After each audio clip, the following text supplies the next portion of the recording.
Bravo, taxi holding point Alpha 1, runway 27. From its position nearly 100 feet above the runway, air traffic control is the eyes and ears of Bristol Airport, 24 hours a day for 365 days of the year. Thank you. Its main control room handles up to 190 flights a day during the busy summer period, and many more international and local flights passing overhead.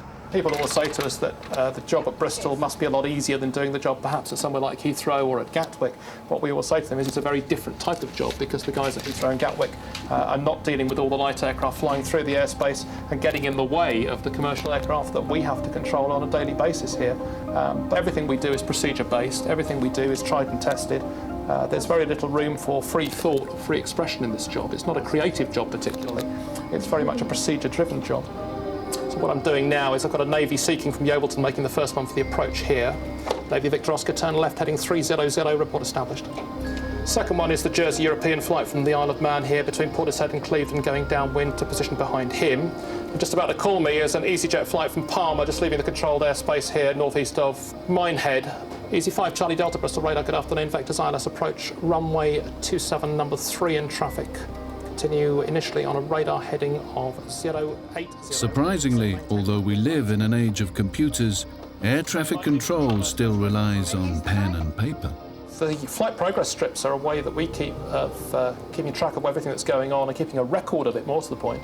And although people have tried to devise an electronic way of keeping a record and keeping the situation updated, we find that a biro and a piece of paper works as well as anything, and it's completely foolproof.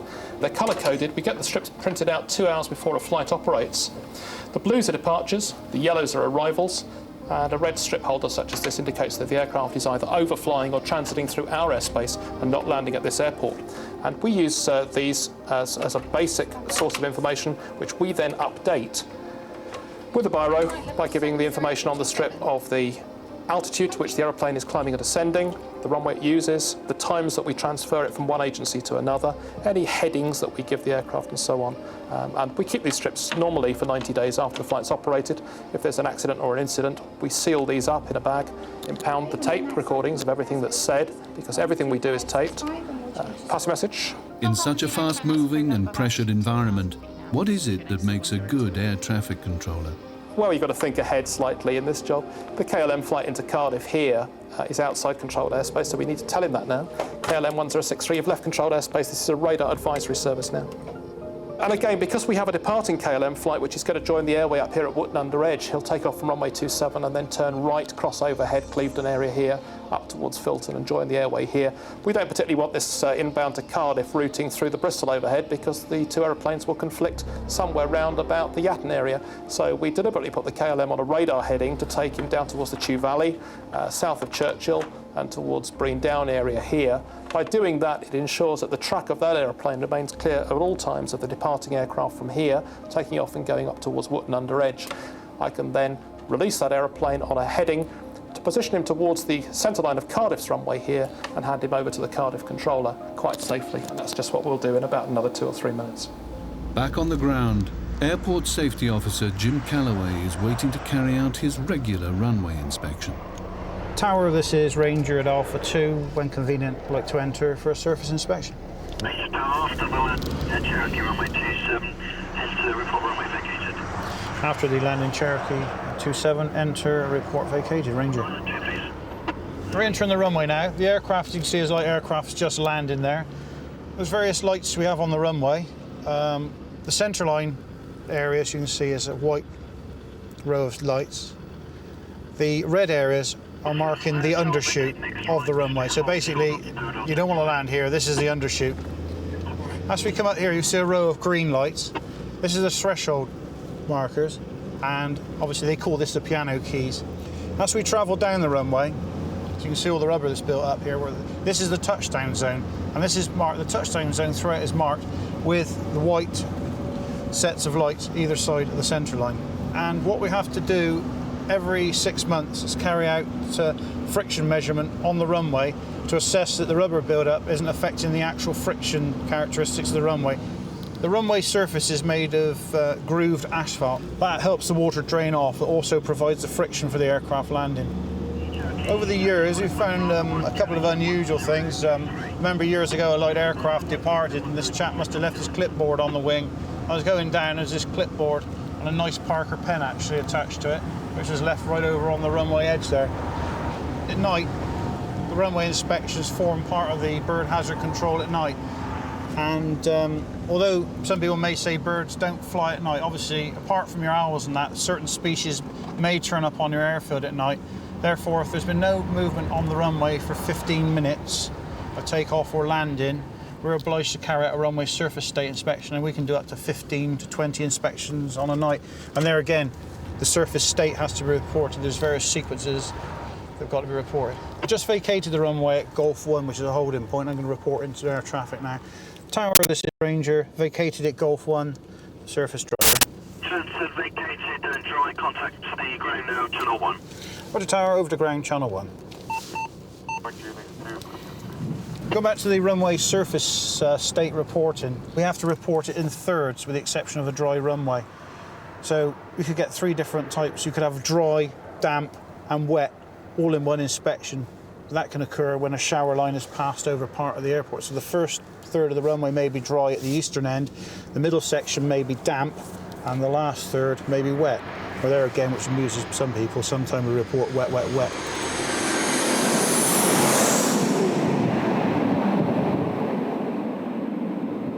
But the work of Bristol Airport isn't just about the aircraft that use it. For the past few years, it's also been a training ground for airport firemen from across the world, using a state-of-the-art rig modelled somewhat loosely on a Boeing 767 aircraft. The rig cost £150,000 to build, and with the help of gas jets can recreate 16 types of fire scenarios, ranging from jet or prop engines to undercarriages. Today is the culmination of a week of training for a group of airport firefighters from Ghana. It's time for them to put into practice everything they've been taught about dealing with a major incident. And enthusiasm is something they don't lack.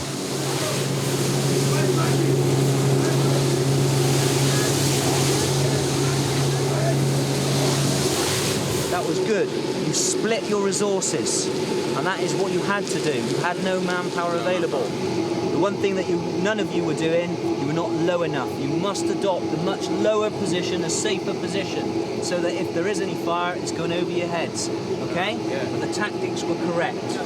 I think the best word for this piece of equipment is a simulator. It will simulate what you can and possibly could face. It can never be real, because the one thing that you haven't got is the human element, the passengers that are escaping, people reacting in different ways, because you can never fully simulate that. However, what it can do is it can make these firefighters rehearse what they should be going through, the processes that they need to adopt in order to carry out and effect a rescue properly.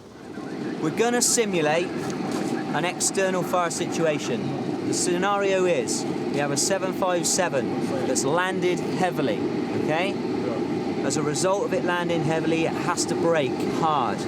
Therefore, you end up with undercarriage assembly fires. For the drill purpose, there are 6 souls on board missing.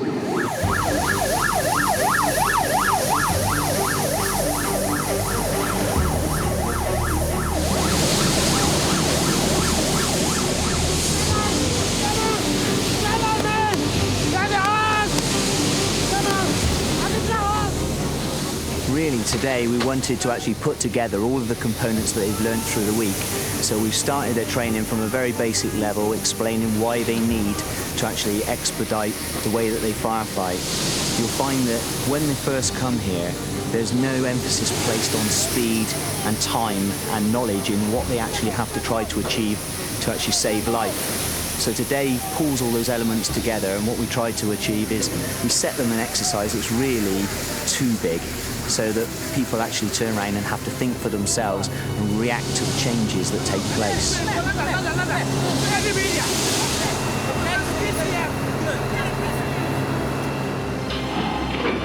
We're looking at them actually picking up the fundamentals, and that's things like taking and adopting the correct positioning, so that then that leads to quick and swift hose running and then deployment of media on the fire to protect the fuselage. Because the priority is that we try to, where possible, create exit paths for people inside the aircraft to vacate under their self-steam. Once we've achieved that and we've extinguished the external fire, then we can start worrying about the people inside who cannot self-evacuate. And that's when you saw the crews donning and breathing apparatus and making entries and searching for anyone who hasn't made it out under their own steam. Inside the fuselage, real fires of wood and paper have been lit. And besides the dense smoke, it's also extremely hot. The final task facing the Ghanaian team is to now find the dummies which have been spread throughout the aircraft to achieve their task. Get hold of him, Ricky! You get hold of him and you just keep him with him. Okay. Right, let's go dancing. Get on the area. How many have you found? 6. Sure. How many people are we looking for? 6, okay, is all the fires out? Can we get venting? Let's get this aircraft clear of smoke, come on.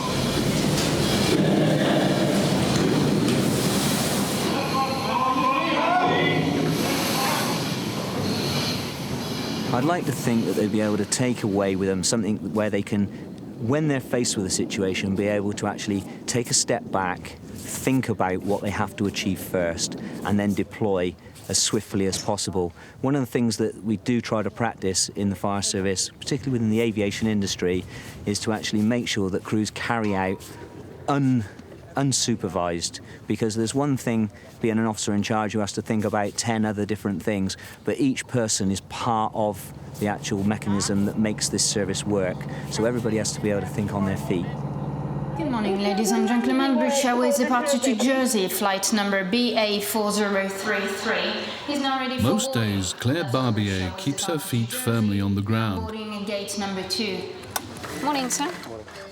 She's the face of British Airways that passengers see either at check-in, at the departure gate, or seeing them off out on the tarmac. We enjoy your flight. Bye-bye. Bye. Don't film me, I'm supposed to be at work.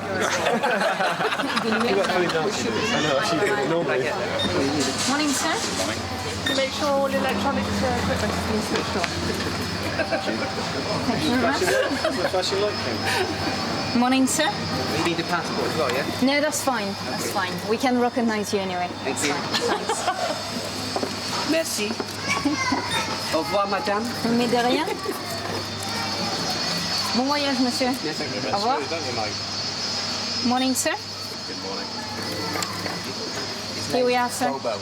Nice trousers. Today is a very special one for Claire, and she's close to finishing her early morning shift. As the clowns leave on their trip, Claire sets off for a very important date. She's learning to fly, and today it's time to go solo. A bit nervous, but I'm sure once I'll be next to Andy and a couple of circuits, I'll be fine. Under the expert eye of instructor Andy Harbottle, Claire carries out the vital safety checks. You just make sure there is no pins or any screw missing. And as well, you're just looking at basically if there was no bird strike on the first, on the previous flight, which obviously give damage. Then check the fuel. There is no bubble of water.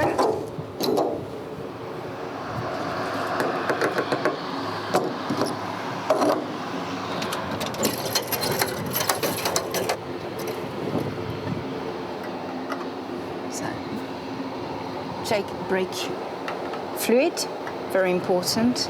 Okay, so trucks away. And ready for the internal check. Claire's been learning to fly with Aeros at Filton, the home of British Aerospace, 12 miles across the city from Bristol International. So far, she's completed over 20 hours and still has many, many more to go before getting a commercial license. But every pilot started in a situation like this, in a small single-engine plane and in a cockpit full of nerves. 80s, we haven't got any, and also your low volt. Anti-collision light on. Okay, clear prop and magnetos So on we'll both. give him a call and Yeah. request an engine start.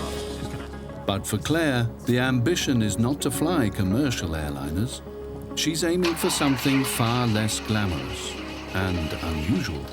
A career flying a crop spraying plane, probably in Canada.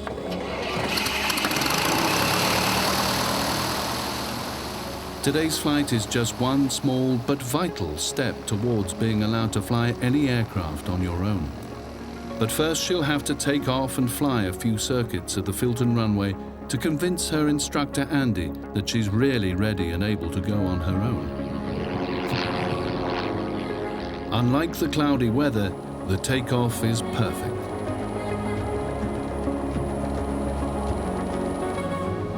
Had it been raining or the wind blowing just a little stronger, the solo attempt would have been put off to another day.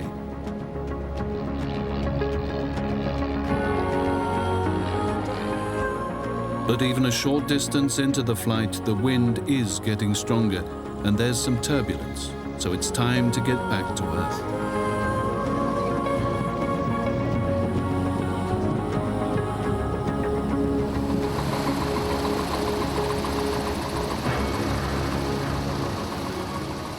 After just a few short circuits, Claire and Andy taxi back to the tarmac. Now Andy has to decide whether Claire can go for that solo attempt. And the answer is yes. So when we go, just call for startup. Yeah. Okay. Run through your normal power checks as normal. Yeah. Ready for departure, and then just do one circuit just to land, and then come back round and taxi here. Okay. And we'll be here to greet you. All right. Okay. Yeah, that's fine. So enjoy it. Have fun. Yeah. Basically, once you're in the trip and you just find out again the habit and your reference point and so on. So yeah, that's fine. With his really placid and calm voice, Andy, that's fine. No worries.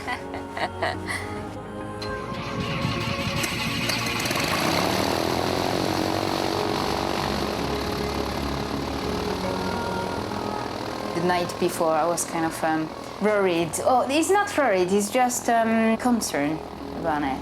God, solo on your own up there. And, you know, when you think 8 months back, you didn't know what a rudder was or those kind of thing. So people was like, God, I would never dream about it. Go back to Bravo, runway 09, clear for takeoff, surface wind 08008.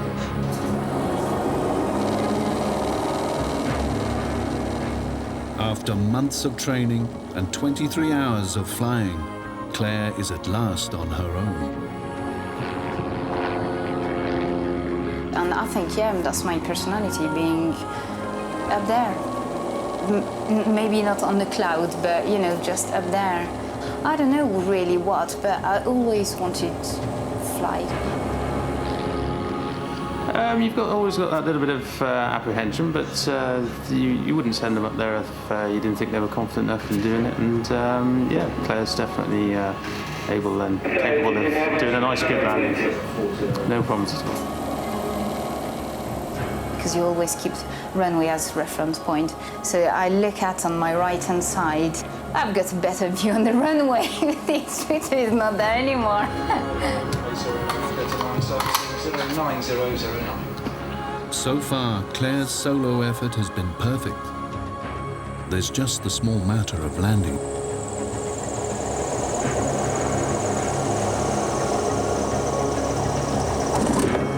Once my 3 wheels were on the ground, then I thought I reached a big step. Very good. Textbook. No problem at all. I've got a grandfather, which I've never known because he died before I was born, and I knew he was pilot in the army. And in a way, I just thought, well, here we are, mate. I came to join you in a way, you know, in the same kind of department or passion that you had, but I didn't know him, so never mind. Maybe up there I could share a kind of passion with him.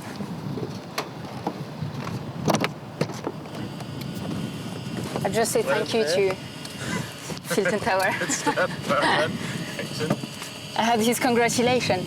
I could hold a bit more, but it was so quick, you know, you haven't got time So yeah, off, and my... Brilliant, well done. Excellent. Yeah, it's just really quick, you know, so you haven't got time to think, you know, really properly about things. So. It just becomes that. Yeah, it's automatic. Yeah, absolutely. No, I really enjoyed it. I was almost saying, can I do a second one? Because it's just too quick, and you know. Yeah, no, that was really good. Brilliant. So, good stuff. Well done. Well, a good thing done. Congratulations, Eric. Back at Bristol's other airport, it's presentation Can time. we do the proper handshake? That's too complicated for me. The firemen from Ghana have completed their training course and are collecting their certificates. Bodu. Mills.